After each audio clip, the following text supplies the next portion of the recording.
What's going on, guys? It's James Dainard. You're back on ProjectRE's YouTube channel, and check out my $1 million zombie flip house. If you guys had not seen, this has been featured on A&E's $1 million zombie flips that you can watch on Saturdays at 11 a.m. to tune in to watch me and my team rip apart these zombie houses and put them back together. So this is a property, guys, that's a very, very special one. This is in the Capitol Hill neighborhood of Seattle. When we purchased this property, it looked like a bomb went off. An investor had purchased it. They had big dreams of doing townhomes. They tore it apart and it was a complete mess.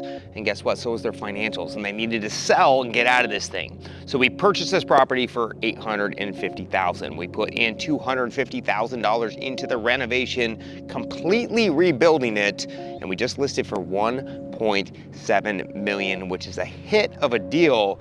But there was a lot of work that went inside, so make sure you check out that $1 million zombie flips. So I'm gonna walk you through and give you the less polished version and how we renovated this house through ProjectRE. So first things first, guys, is we had to do a lot of different types of renovations on the outside of the house. The property was actually covered with asbestos siding. We had to have it abated. We had to have it removed. And we installed and designed a new lap siding with a smooth finish and fish scale siding. Now see that siding up at that top gable? I've actually never installed fish scale siding before. What I can tell you is it's god-awfully expensive, but it made the curb appeal really, really pop out. That piece of siding right there cost us about 30% of the rest of the house. It was about $6,000 just for that material. But it really, really brought the charm together. And that was our main goal, was to bring the 100-year-old house back to life so it lasts for another 100 years. So we re-sided the whole house. We put a new roof on, we put in all new black windows, and then we rebuilt this entire porch that was literally collapsing and melting away. So the first thing we had to do, we had to tack the curb appeal, make it pop out. We're in an eclectic neighborhood of Capitol Hill, so we wanted to tie into the neighborhood and keep that original charm, from the siding design to the paint colors to the fish scales, and we brought this home back to life. So come check out the inside and you're gonna see what we did. There's some very, very interesting little renovations and the time we had to take. So when you're renovating these old 100-year-old homes, one of the most important things is don't rip the charm out of the house. That happens all the time. They take an old craftsman home, an old Victorian home, and they slap modern finishes on. They slap the wrong doors in. When you're designing these out to get the most amount of profit out of these deals and the highest price, you gotta deliver what the buyers want. Buyers in this area, Capitol Hill, they like that eclectic vibe. If we were to re-side this whole house, and even with like a 6-inch lap siding, it's gonna change the entire look of the home. So by picking the right 4-inch siding with the right reveal, it brings back the era rather than install a new era on it. So when you're picking your finishes, it's all about the design, it's all about what you're installing, because new siding can make your house look a dozen different ways. You want to play into that. We had the siding pulled off. We saw that this was the original wood siding size, so that's why we installed it this way. Now in the front porch, we did some other special things to bring back that era.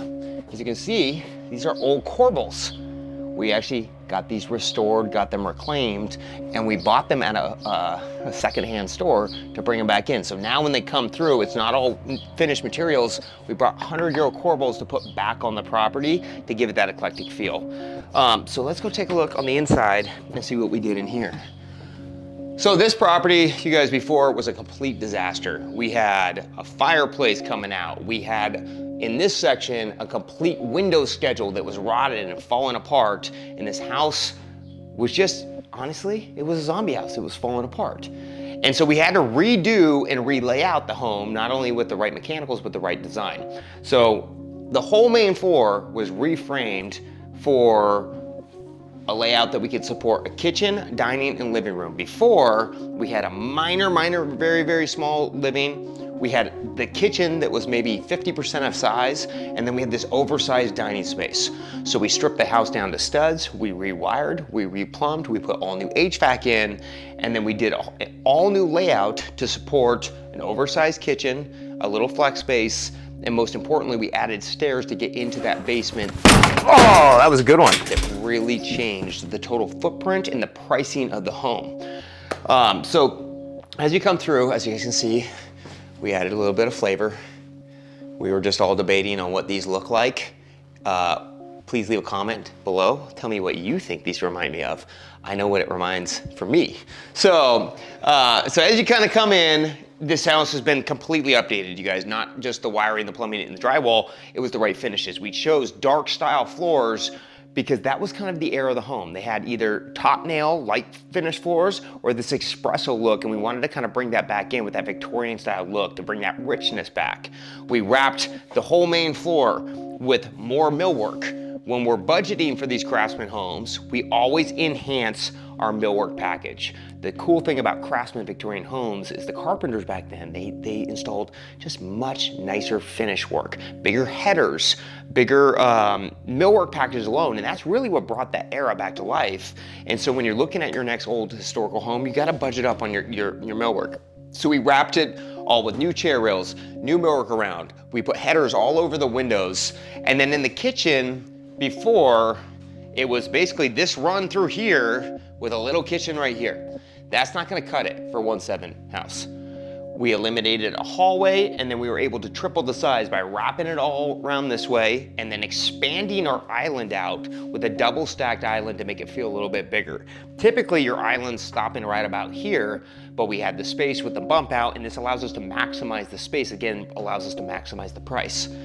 Other upgrades that we did on this main floor is we got really tall ceilings. That's part of the coolness of this house. Most homes, 10-foot ceilings, 12-foot ceilings. We have 16 to 18-foot ceilings here. But that means we gotta spend more money on our cabinets. We added in glass uppers all the way around on top of a 42-inch cabinet. Now, if we would have made the mistake of just putting 42-inch cabinets, it would have made the whole kitchen look a lot smaller. So when you're planning out your spaces, you're not just about the layout, it's going, well, what is going on around it? Because again, you have to really make this kitchen pop out. So we spent about 25% more on our kitchen, adding in extra boxes. We created our own hood. We didn't want to put on a stainless steel hood because it kind of makes it feel a little bit more modern. We had our carpenters build this out. We were able to match the millwork package with the rest of the millwork package in the house and then bring back the old 100-year-old charm. So it's all about those little finishes. We complemented the kitchen, we haven't done this in a long time, with all new black cabinets. Switch it up a little bit. Again, that Victorian style house, blacks and dark colors kind of come together, tied in with the espresso floors, and we were updated with a shaker cabinet, black, and then we give it a little bit more of that contemporary modern edge by going with a Calcutta gold quartzite type countertop. So we get to mix the old era with the new and kind of come up with this beautiful masterpiece of a kitchen. Kitchen backsplash was spec'd out with a 4x12, a little bit larger for a more modern edge, but then we went with the brick lay to again bring back the era, so that when we're renovating these houses, it's about mixing the new and the old, but not stripping the character out. Back through this section, we had to create, and this is a big deal, right? When we bought the property, it was 1,800 square feet over 2 floors. That's a problem. If we would have just finished the up 2 floors, this house is worth about 1.3 million. There was no access into the basement, and so we were able to gain an additional 1,000 square feet and get us close to 2,700 square feet by finishing out the basement, but we need the access. We ended up installing new stairs in this section, which now gets us down into our basement, that we have a bedroom and a bathroom. We added a powder room on the main floor because you have to have a powder room on your main floor, guys. Where are your friends gonna go to the bathroom? So in here, we installed the powder room. Light bulb's burned out. Needs to go in the listing docs. Get that fixed. But we wrapped this powder room with the same style beadboard throughout, and then we put in, again, a little bit more of a contemporary edge, really cool powder room, freestanding sink, gives it that restoration hardware mixed in with Victoria.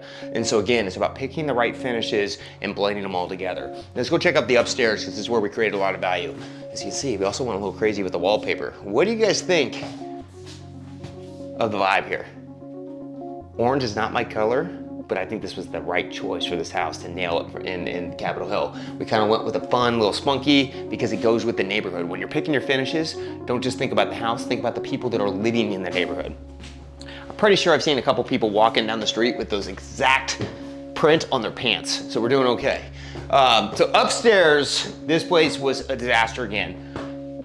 It had been fire damaged, it had been blown up, not great. But one of the biggest things outside of the condition is we had no primary suite. We had 2 bedrooms, a bathroom, and we had to get the primary to maximize the value. So what we did is we reclaimed some space and created a primary suite over here. We reframed this bedroom, so we have one bedroom here. This before was this kind of weird section bedroom, and because that was the oversized space in the street, we were able to tuck in a walk-in closet through here. That was the first thing we needed to achieve for our primary suite. The second thing is we had to get a bathroom in. Now before, this door went out to a balcony.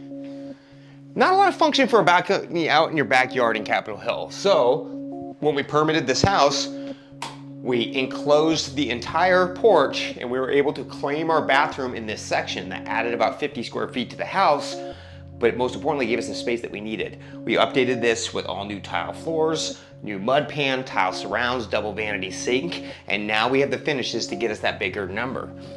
Through this section, we still needed that extra bedroom, and we were able to reframe this area, and we took an oversized bathroom. By shrinking it down to a standard size bathroom, it gave us the space to get our third bedroom in this area. So we have the space, we have the right bedroom count, and then the finishes are absolutely nailed throughout the property.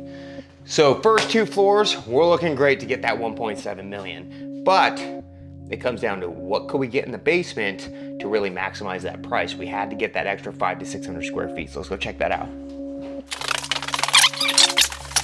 All right, so down in the basement, you guys, throughout the project and throughout filming, we kept having fun friends come by. So make sure you check out the episode. We had some booby traps going on. Yes, I said booby traps. And we had to get some people out. There also something happened in the backyard that I still don't know what happened, but make sure you tune in. So down in the basement here, we were able to get the staircase in. Again, essential for needing this. But right now we have 3 bedrooms and 2.5 baths. 2 on the main floor, half on the main. We need another bedroom, and we're missing some other spaces like laundry and a bonus to get this higher price. So when we came down, we installed a new laundry closet through here. Hot water tank, washer dryers. This got us to where we needed to be. We were able to install 1 bedroom over here and create a nice big bonus space to give us the extra room and get our bathroom tucked in over here. The finishes in this basement are as good as the top 2 floors. That's one mistake flippers make all the time. They're like, it's a basement, who really cares? They cut back their finishes. Whereas this square footage is really the difference whether we're gonna get 1.4 or 1.7 for it. And so the basement was finished with top of the line finishes. Designer carpet, all new tile floors throughout the bathroom. We got our bedroom count, and we had to dig in egress windows to make sure that it was counted, it was livable space. This home has been completely revamped. We took it from a 3 bedroom, 1 bath, half demoed, caught on fire, falling apart, asbestos mess, into this beautiful Victorian renovation. And not only that, we got to bring the house back into the neighborhood that everyone loves to see. They didn't want to see some more townhomes, and we got to make some serious money doing it. So it's a win-win for everybody. Neighborhood wins, the seller wins because they got out of the deal, and we win because we get to make some money. So if you want to see what happened, especially you guys in this basement, we had some heated moments in here. The contractor fell apart. We had some major issues going on. Then make sure you tune in to $1 Million Zombie Flip. It just aired. Again, Sundays, A&E, 11 a.m. Come check it out and see what our team rebuilt. So if you enjoyed this video and you want more behind the scenes of $1 Million Zombie Flip, make sure you click like and subscribe below and come take a tour through our next projects.